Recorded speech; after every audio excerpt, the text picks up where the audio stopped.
हमारे साथ डॉक्टर मेहर वान हैं, वैज्ञानिक हैं, लेकिन इनकी पुस्तकों के जो शीर्षक हैं वो बड़े प्यारे हैं और आपको आकर्षित करते हैं।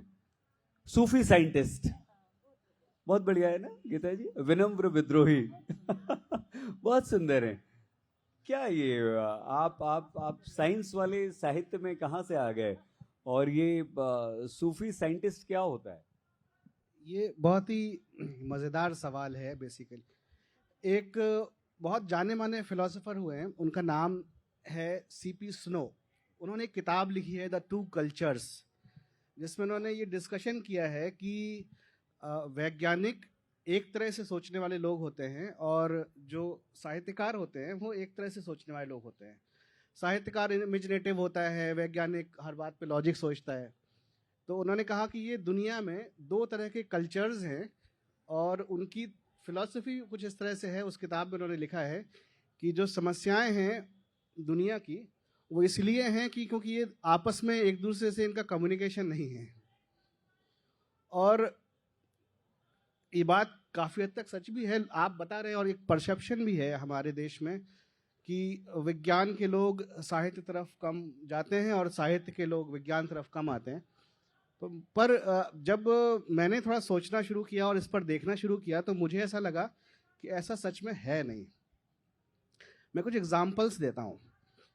अभी हम रविन्द्रनाथ टैगोर जी की बात कर रहे थे।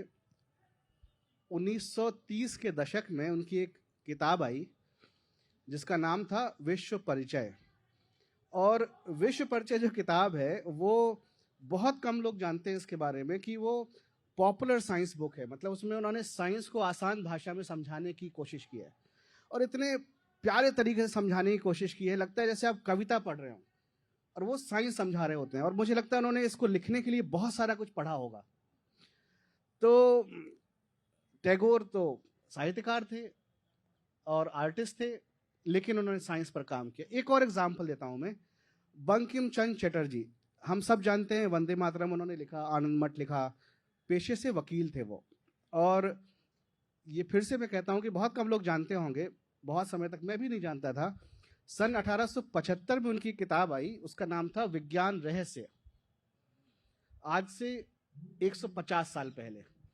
और उसमें उन्होंने दुनिया भर की चीज़ों के बारे में लिखा है। धूल के वैज्ञानिक पक्ष पर लिखा उन्होंने हवाई यात्रा के बारे में लिखा है। उन्होंने उस जमाने में जो भी वैज्ञानिक बातें हुआ करती होंगी उनके सब के बारे में लिखा है। और ये उन्होंने अपनी बांग्ला में लिखा। टैगोर ने भी अपनी किताब बांग्ला में लिखी जो विश्व परिचय है। अब बात करते हैं विज्ञान और साहित्य की दोस्ती की। तो जो टैगोर हैं वो जगदीश चंद्र बोस से कुछ साल छोटे थे उम्र में, लेकिन उनकी दोस्ती बड़ी प्रगाढ़ थी।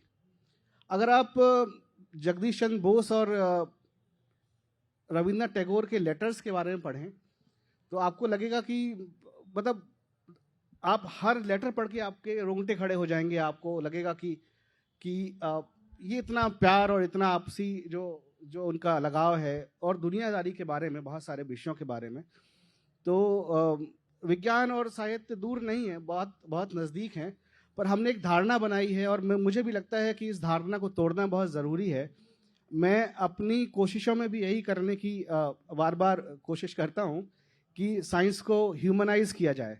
आज हमारे आसपास ज़िंदगी में हर तरफ साइंस है, तो हम साइंस को अलग से लेकर ना आए। और इस बात के लिए मैं आज तक को भी शुक्रिया बोलता हूँ। मैं बहुत बहुत धन्यवाद कहता हूँ आज तक की टीम को कि उन्होंने साहित्य के सेशन में विज्ञान का सेशन अलग से ना रख के बीच में रखा, और ये बहुत ही स्वागत योग्य कदम है। आप इसे एक जरूर डॉक्टर वान मान रहे हैं, लेकिन हमें ये लगता है गीता जी, अनिमेश जी, कि ये दो संसार की तरह हम आम मनुष्य, हम लोग, आप और हम सब इसे देखते हैं, पुराणों को और साइंस को, विज्ञान को। पुराण हमें ब्रह्मांड की याद दिलाता है, हमें देवी देवताओं की याद दिलाता है, ऋषि मुनियों की याद दिलाता है, यक्ष यक्षिणियों की याद दिलाता है, और हम द्वापर युग में आप ले चली वो याद दिलाता है। पुराण सिर्फ देवी देवताओं को ही याद नहीं दिलाता है, वो अग्नि की याद दिलाता है, वो वनस्पतियों की याद दिलाता है, वो आपको बादल की याद, बारिश की याद, धरती की याद, फसलों की याद। हम याद वही रखना चाहते हैं जो हमें याद रखना चाहिए, हम याद नहीं रखते। ऋग्वेद का पहला मंत्र, श्लोक नहीं बोलते, पहला मंत्र ही अग्नि की आराधना है कि अग्नि मैं तुम्हें साक्षी मानकर इस समूची सृष्टि की आराधना करता हूं। पहले एक ही लाइन का वो मंत्र है। तो अग्नि की, वायु की, सारी पृथ्वी की, वनस्पतियों की, इस हमारे बहुत भ्रम है कि पुराण और उपनिषद सिर्फ ईश्वर और भगवान और देवताओं की आराधना, ऐसा नहीं है। उसमें आप स्त्रियों, आप अथर्ववेद पढ़िए, उसमें स्त्रियों को सभा सेमिनारों में, सभाओं गोष्ठियों में जाना चाहिए, उन्हें बढ़ चढ़ के बोलना चाहिए, उन्हें प्रतिवाद करना चाहिए, बहस करना चाहिए। वो तो मनुस्मृति ने कबाड़ा किया, वरना अगर वेद को आप ठीक से पढ़े तो बहुत प्रोग्रेसिव चीजें उसमें मिलेंगी। इसलिए एकदम भ्रम हटाए, और कृपया, वेद वैसी चीज है जिसको पढ़ा कोई नहीं, बातें सब लोग करते हैं उसके बारे में। ये वेदों का दुर्भाग्य है कि उसके बारे में बात सभी करते हैं, पढ़ा किसी ने नहीं। इसीलिए हम हमारी बात पूरी नहीं हो पाई गीता जी। मैं आपसे यही समझना चाह रहे थे आपने कि आपने एक ऐसा किरदार चुना जो किरदार द्वापर युग में प्रकृति की रक्षा करना जानता था, प्रकृति के लिए चिंतित था, पर्यावरण की चिंता करता था। क्या था वो किरदार, कैसे आपको इस किरदार ने आकर्षित किया, और उसका प्रकृति से क्या संबंध है? हाँ, मैं बताती हूँ, संक्षेप में बताती हूँ। मिथिला, बिहार में एक एरिया है मिथिला। प्रभात रंजन बैठे हैं, उसी इलाके से हैं, और मैं भी उसी इलाके से हूँ। मिथिला में एक लोक कथा है। जिस दिन छठ खत्म होती है, छठ पूजा आप सब लोग जानते हैं, पूरी दुनिया जान गई है, इस बार से तो छठ और का महत्व और बढ़ गया है। तो छठ का जिस दिन समापन होता है, उस दिन 7 दिन मिथिला में एक खेल खेला जाता है। देखिए, लोग कितना सुंदर चीज है कि पर्व को भी खेल समझता है। उसको ढोने जैसा नहीं कि उसको ढोने, खेलते हैं, पर्व से खेलते हैं।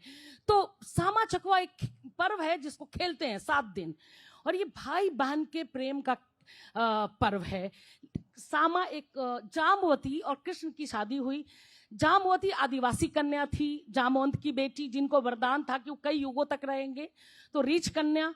अब आदिवासी लड़की, देखिए मेरा तो माथा ठनका कि कृष्ण ने शादी की आदिवासी कन्या से। आप देखिए आदिवासी डिस्कोर्स कैसे आता है इस कहानी में। आदिवासी कन्या जामवती, कृष्ण ने शादी की, एक मैसेज दिया।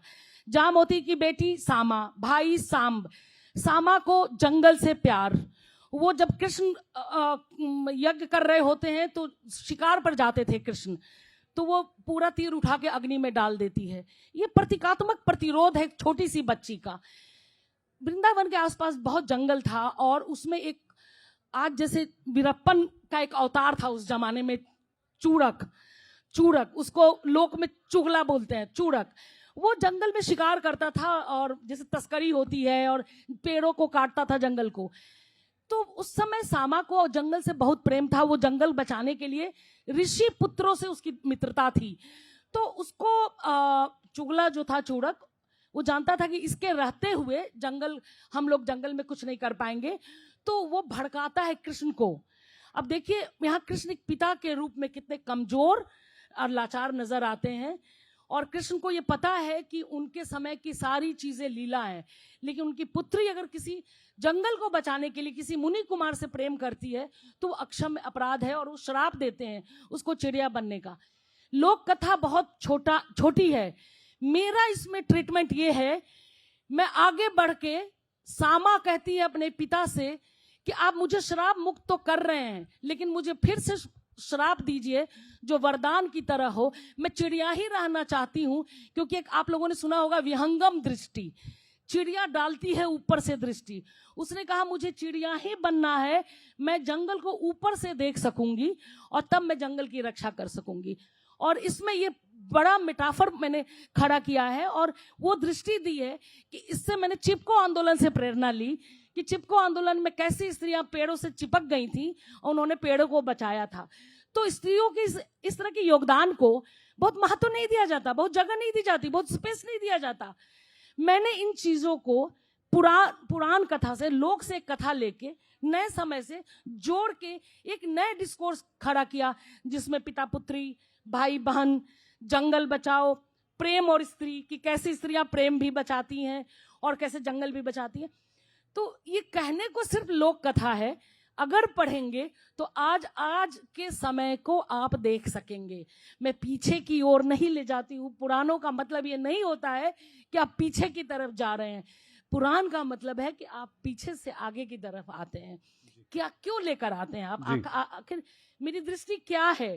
क्या मैं सीधे मैं कोई कथावाचक नहीं हूं कि मैं बैठ के कृष्ण और सामा की कथा कहूं। मैं एक लेखक हूं, एक विजन के साथ, नई सदी की ट्रीटमेंट के साथ, एक नई स्त्री के अवतार के साथ मैं इस पूरा कथा को लेती हूँ।